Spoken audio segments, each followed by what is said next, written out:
everyone. I thought I would do a voiceover this time just to, just to let you know what's going on here. So this page here is for dragon magic. I do use draconic magic in my practice, so I thought it'd be fun to do a little page. And this is just a basic one. It's got the oath of service and a rite of devotion that I plan to do. So these are just black and white pictures that I got off the internet, and I'm just sticking them down on here just with a Pritt stick. And just this is one of the first mistakes. This page did not go that well.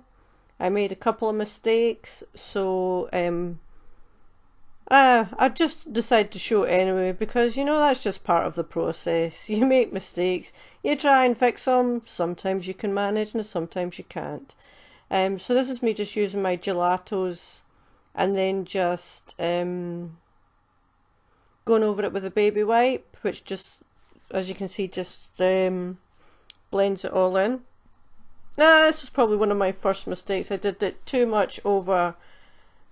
Well, not probably one of my first mistakes. It was one of my first mistakes. The dragon down in the corner that you can see, made it too dark and you couldn't really see the dragon image that well. And it also, because my gelato was getting a bit dried out, and that how that's possible I don't know.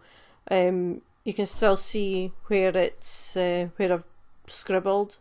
But that, at the end of the process, the end of the page, that wasn't actually that bad. In fact, I completely forgot about it until I'm looking back on this and like, oh yeah, I did that. So this is simple, and this is me using, I think this is one of the watercolour brushes that I have, brush pens, trying to just go over some of the line to try and make it stand out.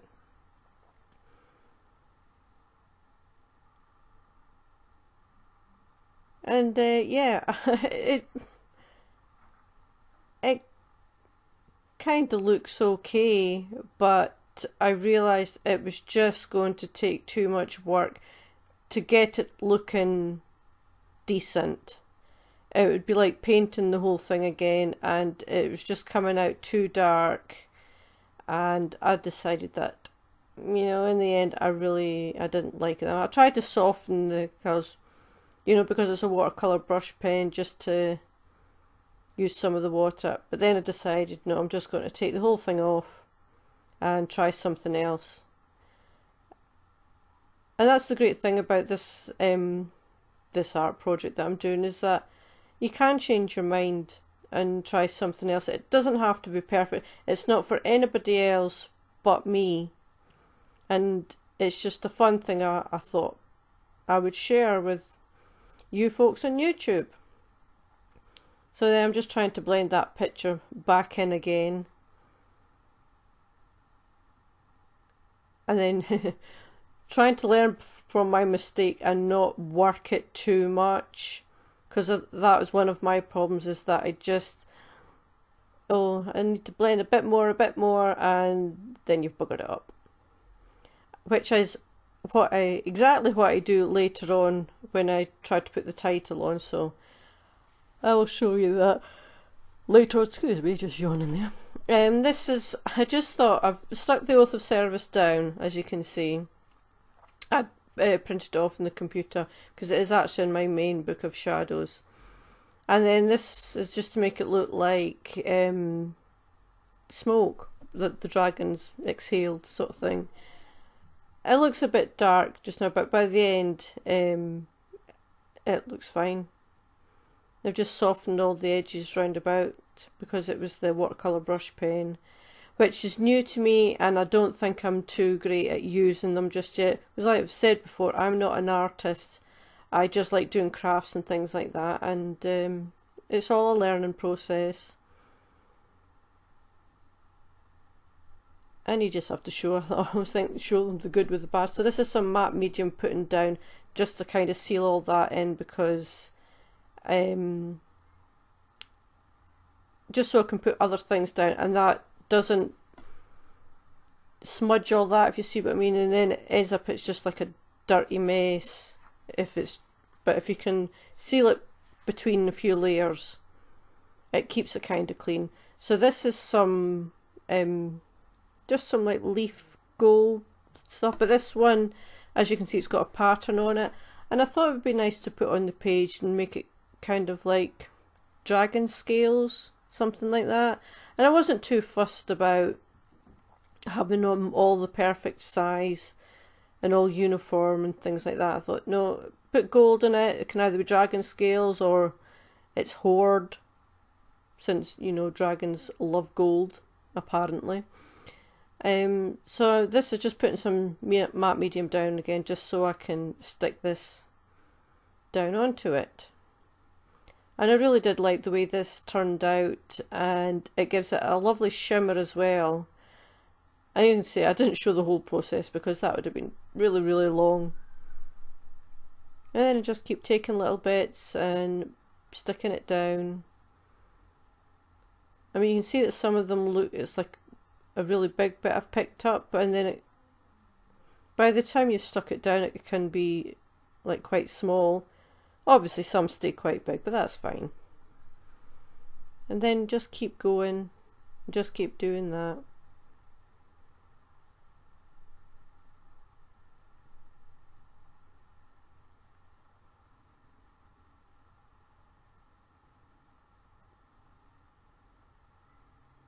I did think this foil was actually going to be more coppery than it actually was, because I thought that would go better with the red.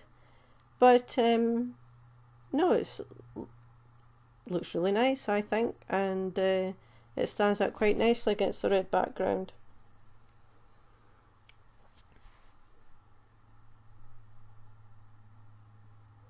So just keep adding bits to it, and yeah, sometimes it's hard to know when to stop when you put all these things in.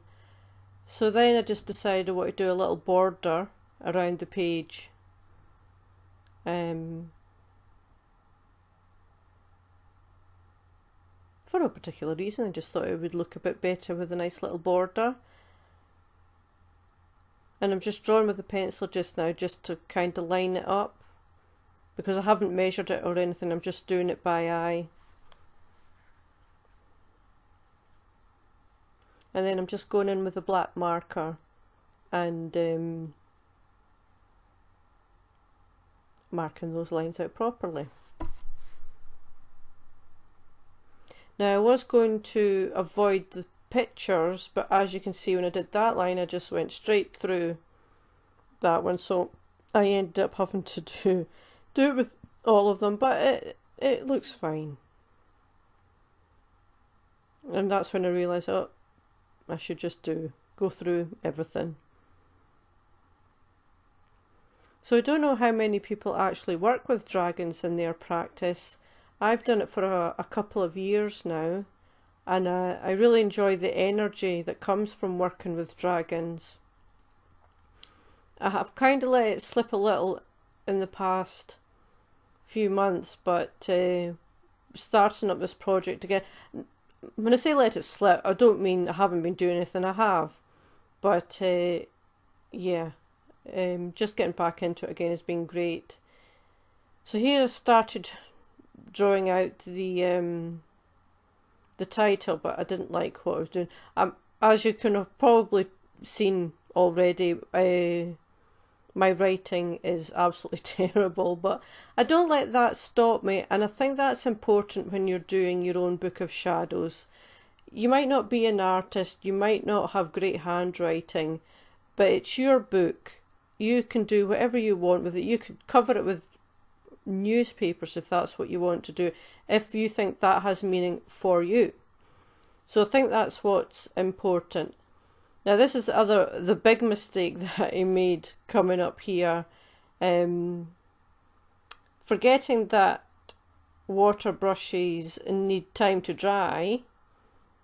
You know, that I'm just going over with one of those Staedtler Tri Plus fine liners, just to kind of sharpen edges and the points of the little flicks that I've put on the letters. And then I try to rub out the pencil marks and smudge it. So, and this really became a case of the more I tried to fix it, the worse I made it. And it got to the stage where I really had to stop because I wasn't getting anything done when trying to fix it, you know, doing a little bit here and trying some more and something else, and it's like, oh, no, just give up, go back to it. So I did go back to it after I finished this video. It's not great and it's not perfect, but it looks a lot better. Now see, I should have stopped about here because it still looked fine, but no, I didn't. I didn't know when to quit. So just kept going. It's dry now, and that's how I managed to get the pencil marks off, but yeah. But I tried to do something else. I didn't seem to learn from my mistake and just leave it well alone. I just kept going.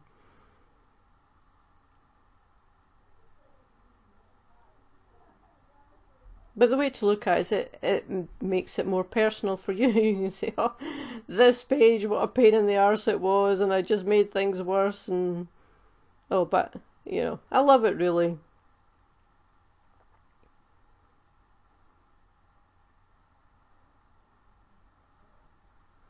So I might do a second dragon page just to show, just to write down some of the spells that I've found and that I do myself. Just a sort of, you know, another page in this little book here.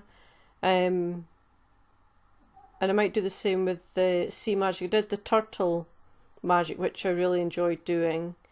And I'll do the same with the some sea magic. So here I'm just writing down the rite of devotion. This is something you can do either properly once a month, or you can do it daily. With you don't need like a big ceremony or anything like that. You can just do it quickly in front of your altar, as long as your intentions are clear. So all I was doing here is using the Tri-Plus fine liners and a ruler just to kind of keep it straight. It doesn't look straight here, strangely enough, but it is straight in the book. And I did worry when I was doing this that I was going to run out of space. I did have to put a couple of lines up on the top of the next page above the oath of service, but it's not... It wasn't, what's the word? It wasn't obvious, it didn't clash with the page we see. It just looked like it was, you know, just a carry on from before, which was great because that's what I wanted. Is it just kind of pulled everything together like it was one big page and not two separate pages. Like a proper spread. So yeah, this is just me writing out. You can see at the side where I have it printed out, because I have a little booklet which I was going to put in, but that kind of bulks it out quite a bit, so I just copied what was in it. And that's something I just printed off my computer.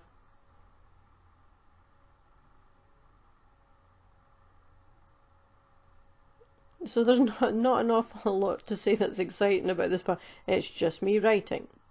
I think it does cut off in a minute because, yeah, there was no point in keeping going on and on.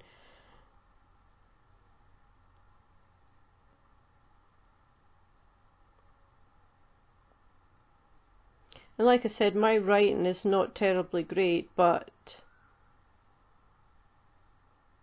I think it just adds some authenticity to your Book of Shadows if it's all done. So it doesn't matter if you're not creative or you're not artsy or anything like that. I can't draw, that's why I use images I get off the internet, and that's fine too. You can make up collages and add bits and pieces of this, that and the next thing to it, whatever you want, things that you find out on, you know, when you're walking your dog or in the park, anything like that. If it has some meaning for you, then that's all that matters.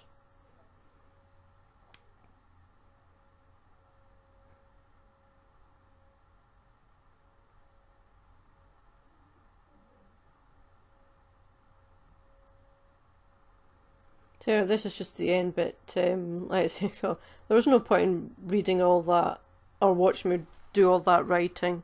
And then I'm just adding some more of the gold leaf into the little corner there.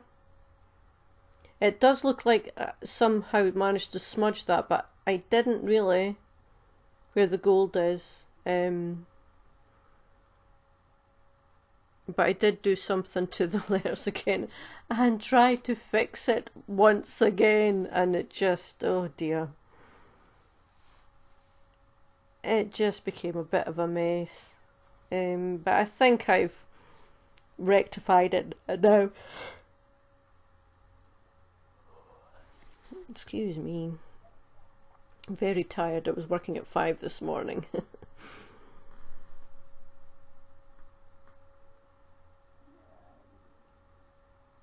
So yeah, as you can see, it started where the O is.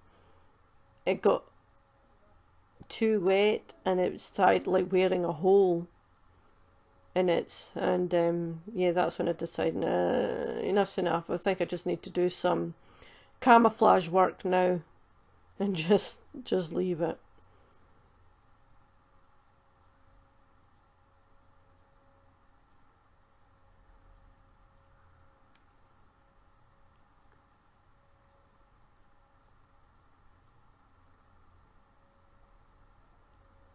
So I hope you've enjoyed this little video, and I hope that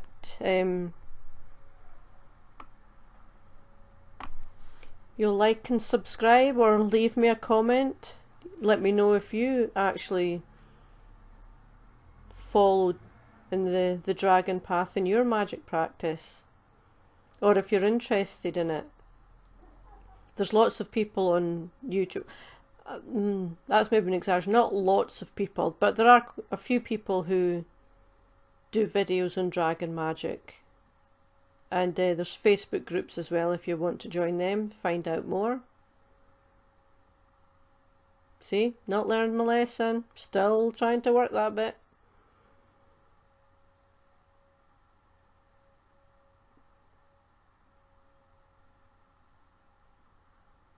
So after after this, it doesn't show in the video, but I added some copper mica powder around the name, and it actually does make it look quite nice, and it gives it a little bit of shimmer. So it, yeah, it kind of fixes it. Well, like I say, I really liked it. I enjoyed making this page, and I thought the gold leaf was quite appropriate. So we're coming near the end of the video, and I'll put some pictures at the end just so you can see some close-ups, and I will have another one up next week. Okay, bye.